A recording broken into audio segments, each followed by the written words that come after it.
Ooh. Hello. I'm Hopton. I would like to make a presentation today. Hopton, what are you doing? Uh-oh. I don't think I'm supposed to be here, but I was hoping to talk to my brothers who live in California. I miss being in the movies. Hopton, you need to stop. I need to record my video. Ugh. Okay. Bye. Nice to meet you. Lonely Puppets, Creating a Stronger Support System for Self-Employed Puppeteers by Shannon L. Regan Dunham.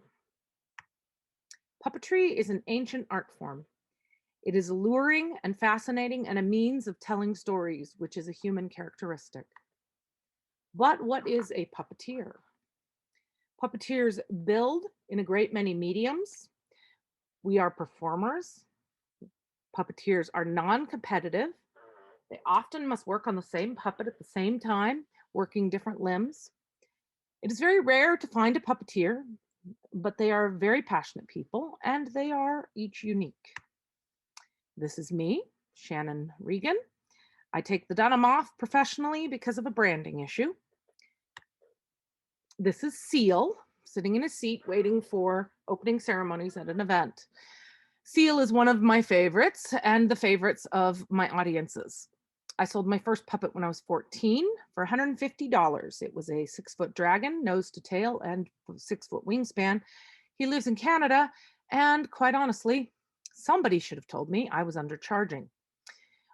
Windwolf Puppets came about in the early 90s when I started officially selling puppets and costumes by word of mouth. I have done freelance for 30 years. I'm usually underpaid, and I have to take on odd forms of piecework to make up for the lack of income that occurs. In recent years, I did find ways to increase my income, but I have been put on hold by world circumstances, and I will get back to it as soon as things get better. Massive changes in technology greatly affected my abilities because I did not have internet and social media growing up, and I have had to learn how to do film all over again after learning film in college. So I have had a bit of a learning curve that has given me some struggles. The raccoon here is one of the first puppets I made in when I was 10. I made many when I was 3 to 10, but they disappeared in our move to Washington. You can also see Hopeton and Ferdinand here, as well as a Thaunosis, a 13-foot dragon with a 25-foot wingspan. In the United States, we have a blending of puppet styles, which is what I like to do. I'll often use multiple styles in a single puppet. There were large marionette shows of Shakespeare and variety shows with full orchestras up until the 1940s, when shortages due to World War II affected their ability to tour anymore. The advent of television led to Jim Henson and other film puppeteers who found the medium of television a way to share puppetry and to teach children. Children were not the source for puppetry education until the 1915, and before that, it was not for children at all. Modern technology has led to so many ways, including even virtual puppets that will follow our face movements and our arm movements. Puppeteers of America has nearly 1,000 members, but that includes the Canadian members. There are only 39 guilds, and they are only in half of the states. The 65 touring and residential theaters are only in about half of the states as well. And a large portion of those theaters are in 4 locations, New York and California being 2 of those locations, and the ones in New York are largely in New York City. There are large stretches of the US that do not have any sources of puppet entertainment or engagement. There are so many kinds of puppets. They are used on Broadway, they are used in religious ceremony in India, and they are used in protest and parades. There is ones that are worked on stage. There are ones that are worked in film where you don't have to see all the cables coming in through the backside for the animatronics, nor the puppeteer squeezed inside working the face. And then there's these simpler ones that are used on stage or in film that are hand puppets made out of soft materials, which really didn't come to pass until Jim Henson started using soft materials. We love to get together like we do for the National Festival, which is shown in this top corner, as well as through the green screen. We learned green screen 2 years ago. And 4 years ago, learned how to do film, which was what we were doing in the bottom left, right hand corner. In the bottom left is a sample of what they're doing with stop motion at Leica, which is just like what we're doing in a class. There's some additional photos here of the types of puppets available, a wide variety of what Jim Henson has. There's a person here at Leica carving a Sasquatch. And down here is a display of the stop motion puppets being used for the new Guillermo del Toro Pinocchio that was filmed in 2020.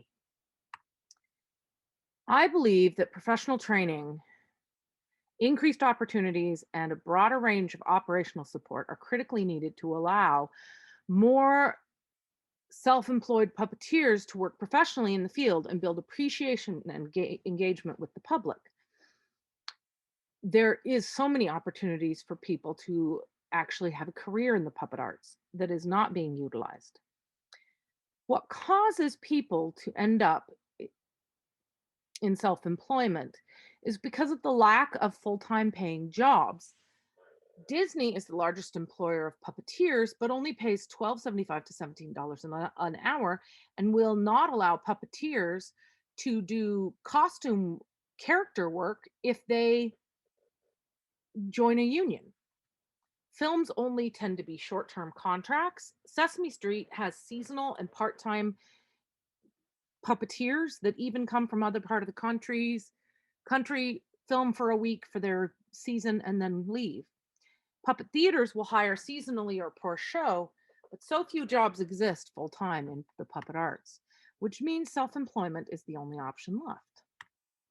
The problems that I know about and have lived is that the pay is low. You have to fight to get higher pay. You have to be creative. The burden of solo self-employment also means the business is all on you. The demands of marketing and budgeting and scheduling, as well as creating new products and new shows and keeping it all running, ordering new supplies so you don't run out. I cannot let my husband leave his work in order to support my business because he provides the health insurance. And we both worry about having a retirement savings. I fight the stigma that artists don't deserve pay and that puppets are only for children. Also, I've had difficulties learning the business and learning the skills.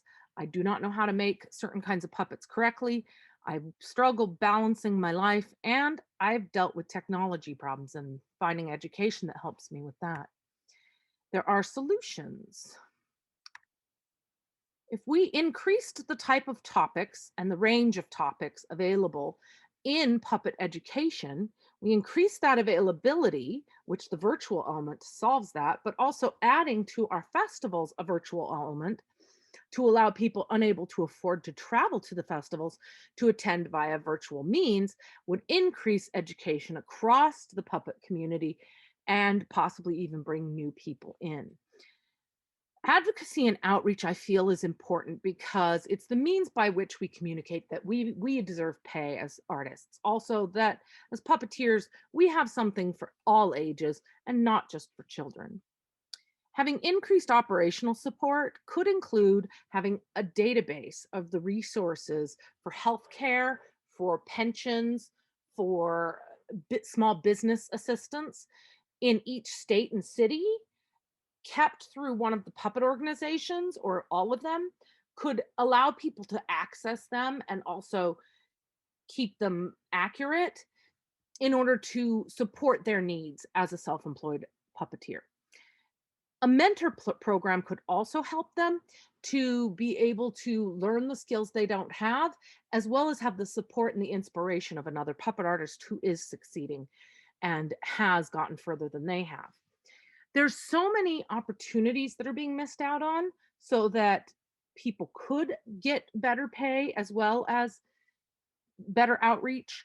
There are performances that could be brought back, like the large scale Shakespeare plays could be worked on with local theaters. There's social events that could be done, such as date night workshops or puppet karaoke, one of the most fun things on the planet. Also, workshops and teaching, and all these things could be done during touring into rural areas and spending a day or two in each area, engaging all ages in different types of puppet engagement and events. These solutions work together to support the puppet arts and puppeteers. But why does it matter? It matters because people like me are out there. The unicorn is a custom piece that I did in the last few months. Cupoodle 5 is about 20 years old. He's from a puppet show, marionette show I did. These are other puppets that I've done. For some reason, Purple Bats are my most popular puppet that I sell. And you have a picture here of puppet karaoke. And puppet karaoke was the most hilarious thing I've ever seen. And the demand for it has been massive at fan-based events. I end up having to sew for long periods of time till I have stacks and stacks of puppets. And I have to have equipment like these racks that show the puppets correctly so that they're not singing at us, which can get pretty scary if a shark is singing. There are some modern day puppeteers I'd like to introduce you to that are samples of how varied our situations can be. The profiles include information on their situation and what they're doing.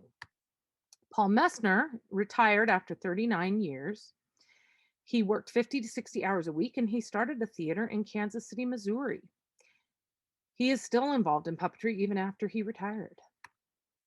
Stacy Gordon, I interviewed. She's the owner of Puppet Pie. She is a board member for Puppeteers of America, as well as being one of the Sesame Street characters, a 4-year-old with autism. She lives in Arizona, but commutes to New York to do that. Adam Krudinger is an art teacher full-time, but runs a puppet blog, teaches online, sells patterns, and is expanding regularly, calls it a serious hobby.